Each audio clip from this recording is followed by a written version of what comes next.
early stages of Isle of Dawn, we played a lot around with water imagery as well as the separation between the two worlds, almost kind of like the in-between state of, birth and rebirth.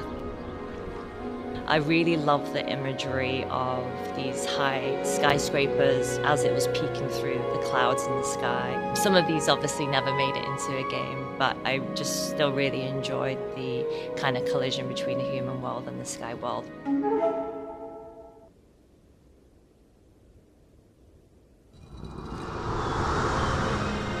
We were thinking about an isle to start the level in.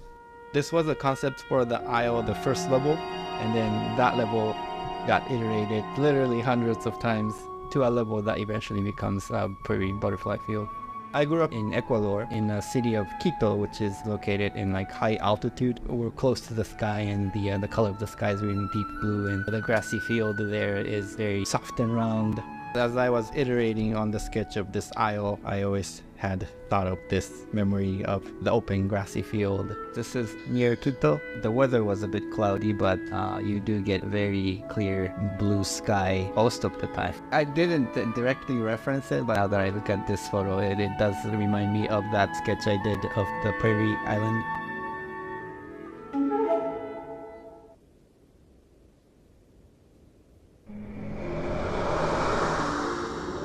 Early on, you explored many different creatures. It's almost like dinosaur-looking creatures. Some of the sketches and paintings are so different from the game is now.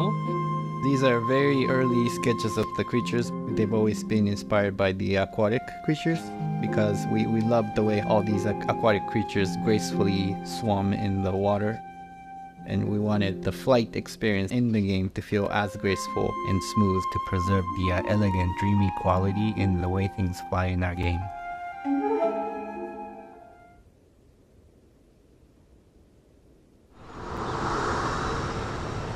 I've always been a fan of clouds in real life, and I have been taking lots of pictures of clouds as a hobby.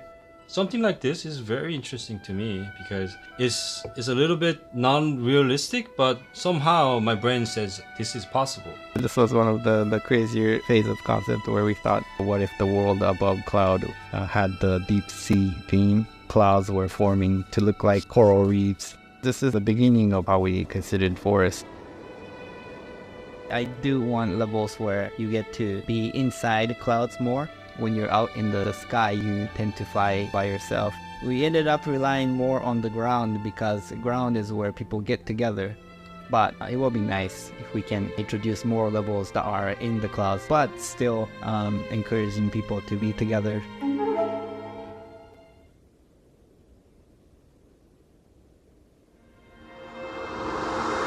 Some of the ancestors and elders were actually concepted as animals or beasts first. The original idea was some sort of guardians that presented challenges to the players before they could move on to the next level.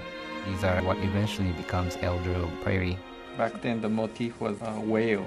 The Isle Elder was inspired by the vulture. This evolved into the lynx, the forest elder. We wanted a moment where we had an NPC that will distract you from your path. Back then, mobile devices weren't as powerful. Creatures with different anatomy means we need to model and animate them separately, and try to make quadruped creatures to work was costly.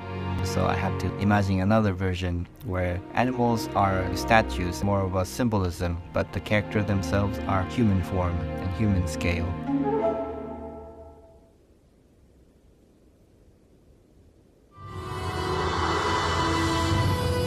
One of the things that's unique about Sky is that we really see the player to be almost like these archaeologists, if you will. We create these game environments and game worlds and locations where they kind of explore through.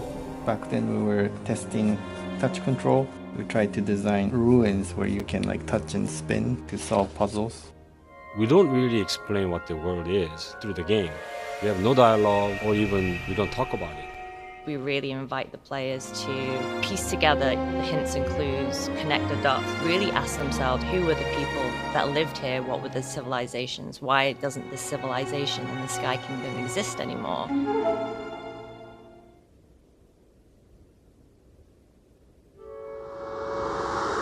The whole concept of Sky is returning to childhood. So it's all about becoming a child again, but we didn't know what's the right child.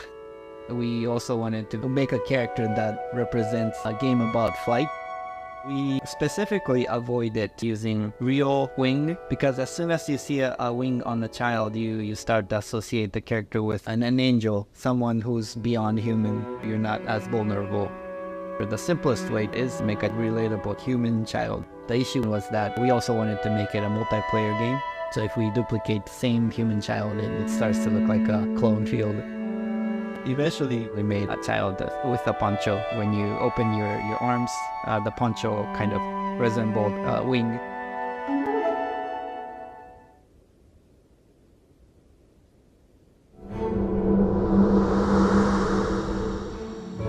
We would listen to a lot of the audio design and the composition, feel inspired to develop story ideas around that, new pieces of concept and art.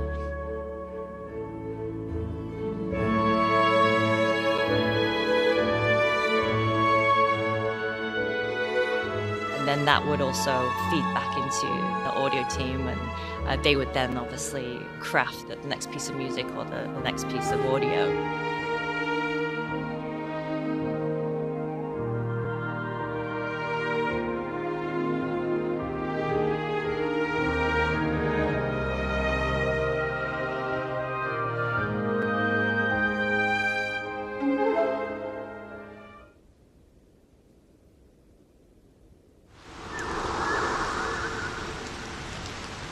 It's not a common thing to have a lead sound designer work with the art team and the story team at the beginning. Usually they're brought on at the end to craft the soundscape. That kind of fed into the development of the world. When I draft ambience audio for a 3D space in the game, I have an image of blocks building up in my mind like this. I check detailed objects, then build up small pieces of audio to compose audioscape. Every time raindrop hits on the ground, hits on the water surface, the sound effect is different. As player moves around or camera moves around, the sound mixing or balance will change dynamically in real time. Even in the same level, what you are hearing and what your friend standing over there hear is different. I really love 3D located audio.